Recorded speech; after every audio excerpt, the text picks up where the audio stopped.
that. Let us look at the matrix 0 0 0 0. Is it in the row equivalent form? We are looking only at the non-zero ones, so we are not really bothered about it. Okay, you can say this is not in the row equivalent form. It cannot be brought because it is there is no non-zero entry at all. Let us look at this 1, 2, and 5. Is that in the row equivalent form? Yes, it is. There is only one row which is non-zero, so fine. What about this one? That also is. Okay. Let us look at some more. For example, let us look at this one 0 1 2 first row, 1 0 2 the second row. Right. Here the first non-zero entry in the first row is coming at 1, but in the next row is coming at first place itself. Here is the second column, where is in the first column. So, this is not in the row equivalent form. If I wanted to bring it in the row equivalent form, I will interchange these two rows. I will take it up and bring it down. Okay. What about this one? This is not in the row equivalent form, right, because R has to be between 1 and n. There has to be a 0 row at the bottom, right.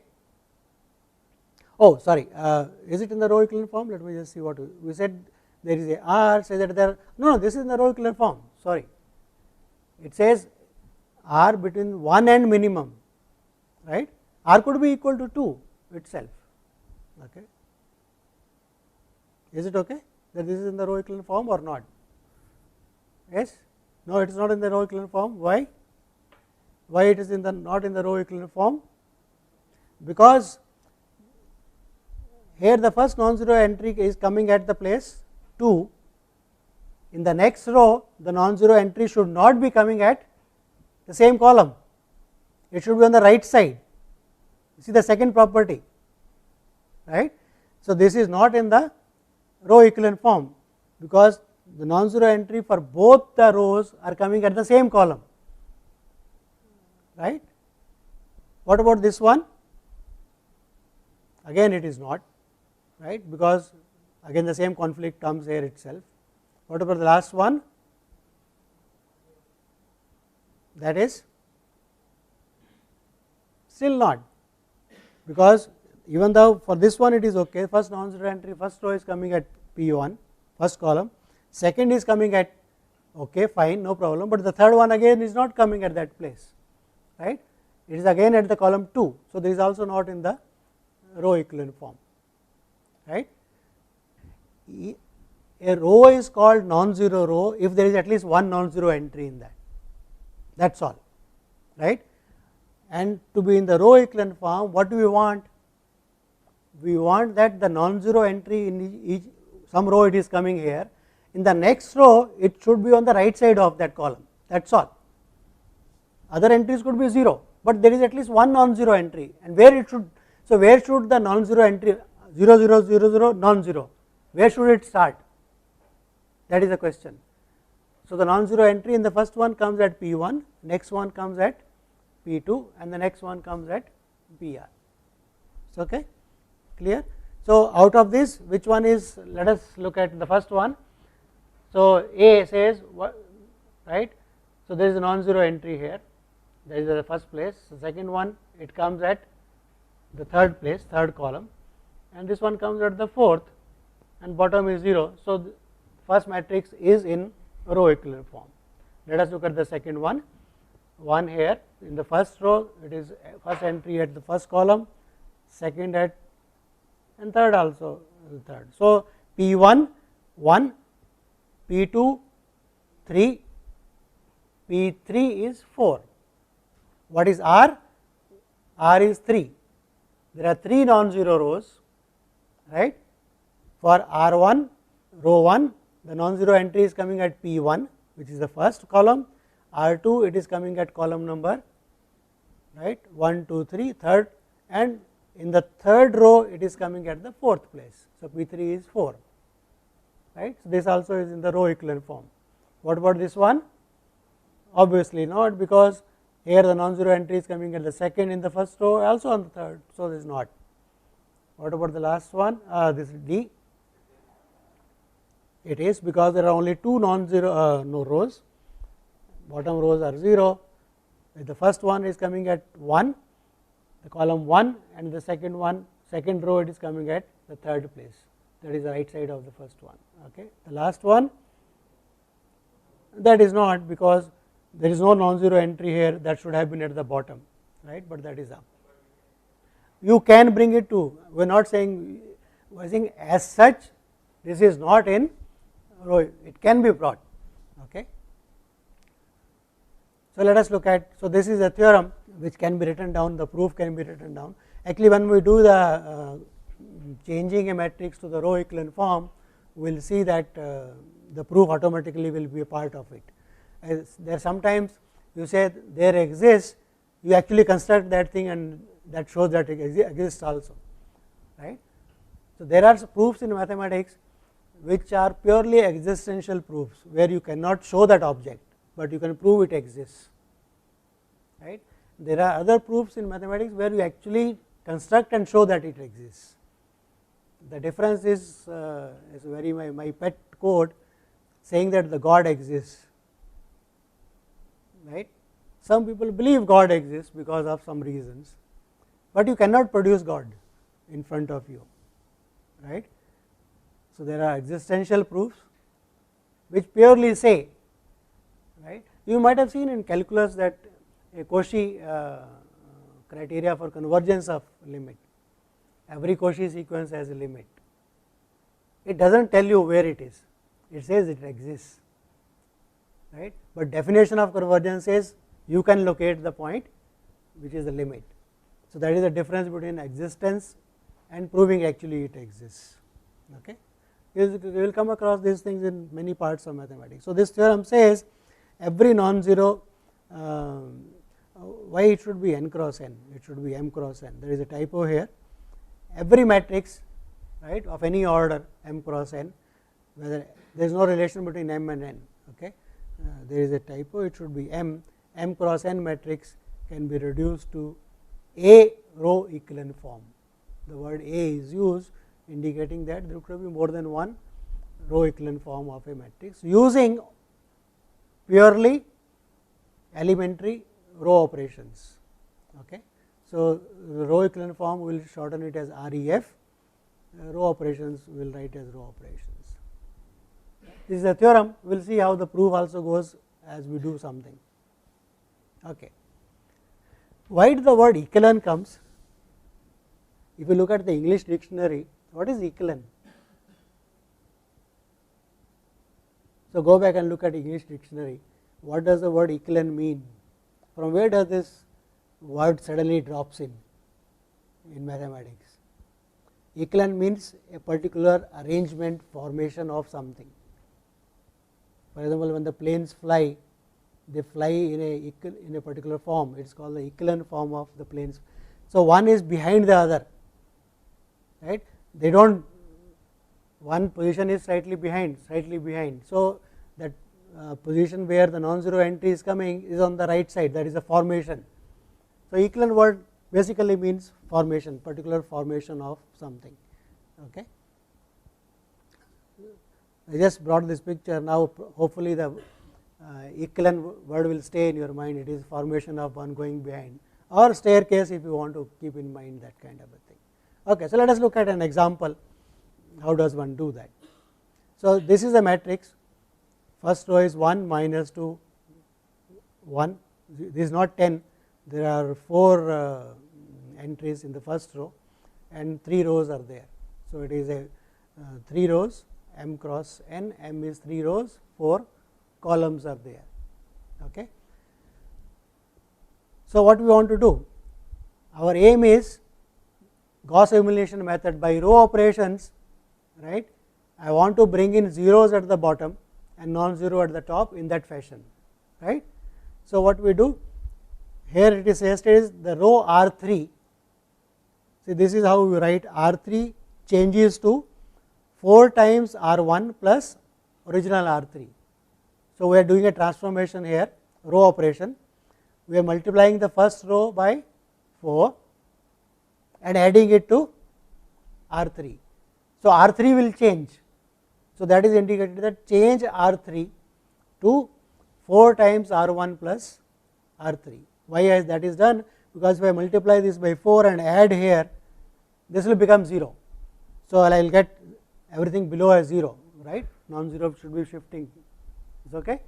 So, we do that, so you get this matrix. Okay. The first row remains as it is, second row remains as it is, only the third row has changed, right, because of this row operation.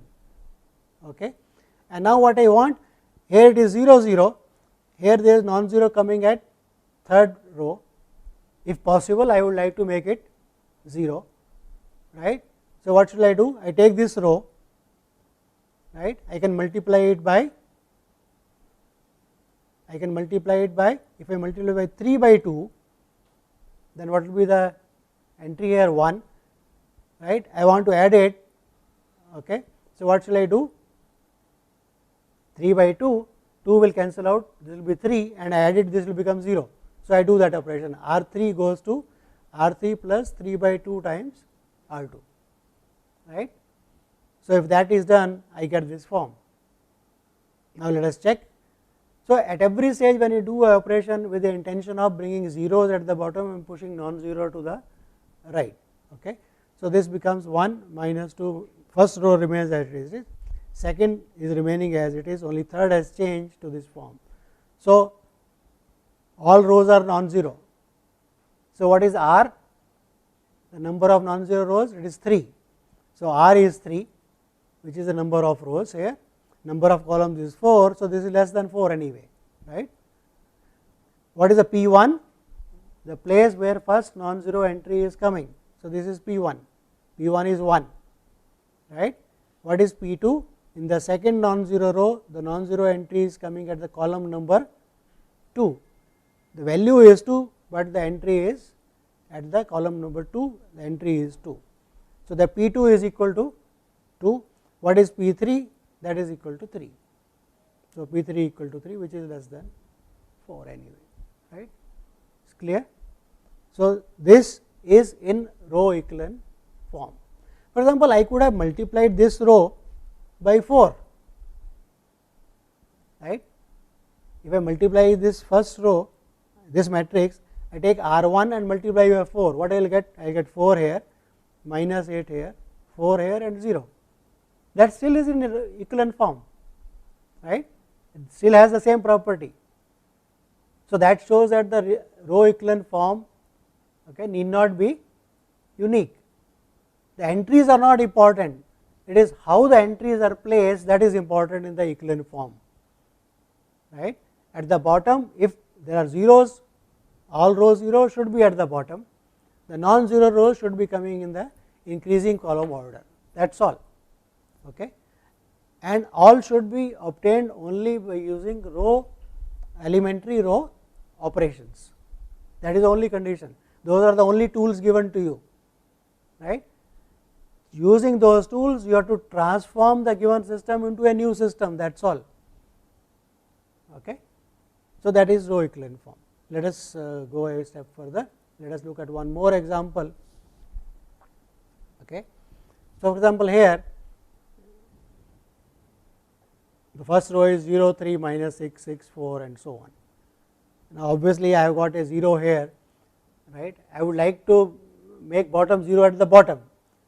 So, one first step should be to shift it to the bottom, that means R 1 should be interchanged with R 3, interchange R 1 with R 3. So, that is written here, this arrow means interchange R 1 and R 3. R 3 goes in place of R 1, R 1 goes in place of R 3, you get this matrix, right. So, 0 has come here. Now, if possible, I will like to bring zeros here also, right, in the second. How can I bring it? There is 3 here, there is 3 here. Obvious thing is that from R 2 subtract R 1, right, from R 2 subtract, that means R 2 is going to change, R 1 is not changing, R 2 is going to change, R 2 minus R 1. So, this will become 0, this minus 7 minus 9 minus becomes plus. So, 9 minus 7, that is 2 and so on. So, this changes. So, a 0 comes here by that operation. The idea was to make this place as 0. So, the 0 is come there. So, now we have gotten this stage, right. First non-zero entry coming here, okay, non-zero entry coming on the right side, okay, but here it is coming on the same place. So, I would like to make this also as 0. So, how do I make this as 0? Again, if I multiply by something and add here, I should get 0. So, what should I multiply here by? Minus of 3 by 2, add it here, I get 0. So, this operation R3 goes to R3 plus minus 3 by 2 multiplied by R2. So, that comes to this form, and that is in row equivalent form, right, because there is no more rows left at the bottom, we are finished, right. So, look at the example. So, this is a how many were there? 1, 2, 3, 4, 5. So, it is 3 cross 5 matrix, number of rows is 3, number of columns is 5, but what is R? All rows are non-zero. So, R is equal to 3, right. The number of non-zero rows are 3, all rows are non-zero. In the first row, the non-zero entry is coming at first place, 1, P1 is 1, P2 is 2, and what is P3? That is the last one, that is 5, P3 is 5. So, P1, P2, P3, okay. P1 at the first column, P2 at the second column, P3 at the last column. Okay. These non-zero entries normally are called pivots, P-I-V-O-T-S, pivots, right. So, you can say that the row equivalent form means that there is a R, so the bottom R rows are 0. In the non-zero row, the non-zero entry is pivot, right. The pivots come at in columns which are increasing order, that is all, right. So, you can understand that way also, right. So, let us pick up one of them which is not, say, which one? A is not, right. So, if you want to make A in the row equivalent form, what you should be doing? Interchange R2 with the last one, right. R3 should go down anyway, 0, 0, 0, and the 0, 0, 1 last entry as 1 should come up, right, before the R2. Okay. Now, here is a proof of that theorem or a process also. You see, the point is, when we are saying it is a calculation of numbers only, the variables are not important. That means the numbers, the values of the entries of the matrix, we are going to multiply by something, add one row to another and do something. And here 2 by 3, 3 by 2, 4 by 5 you can do humanly, you can use calculators and do it. But in applications, these things, the number of equations, you will be surprised, can run into thousands. For example, this weather prediction, how do they predict weather? How do they make model for economy? There are a lot of equations coming, lot of factors which are affecting the equations coming, and more often than not, to solve these equations one makes them linear, that is what is called approximations. So, you linearize the equations, the model, you have a model in which lot of equations are coming which are not linear, you linearize it. So, you get an approximation kind of a thing, right. So, it becomes, because when the system is linear, it is easier to solve, we have methods of solving them. So, how does one solve a system of linear equations is a very important thing for applications point of view also. And the idea is that even if the matrix is order of 1000 cross 1000, 1000 cross 2000, we can put it on a computer and we can ask the computer or a machine to do the calculations for us and make it in the row equivalent form. But the question is, how does computer know what to do, right? They only have numbers. So, that is why the matrices come into picture, the variables are gone, only the entries of the matrices and that B1, B2, B in the column, that is important. So, and that we can feed a data to the computer, right. when you are saying interchange, we will see later on how those operations can be done by computers, but we have to give a definite method of doing it. See, you may like to interchange R1 with R3, but somebody else may like to do it with R2 with R3 first, right. There is no definite way of saying that okay, this is the only way of changing a matrix to row echelon form. So, can we give a definite way by which we will proceed, so that the computer knows, we know, everybody knows that this is the way we have done it. So, that method is also the proof of this theorem, that every matrix can be reduced to row echelon form.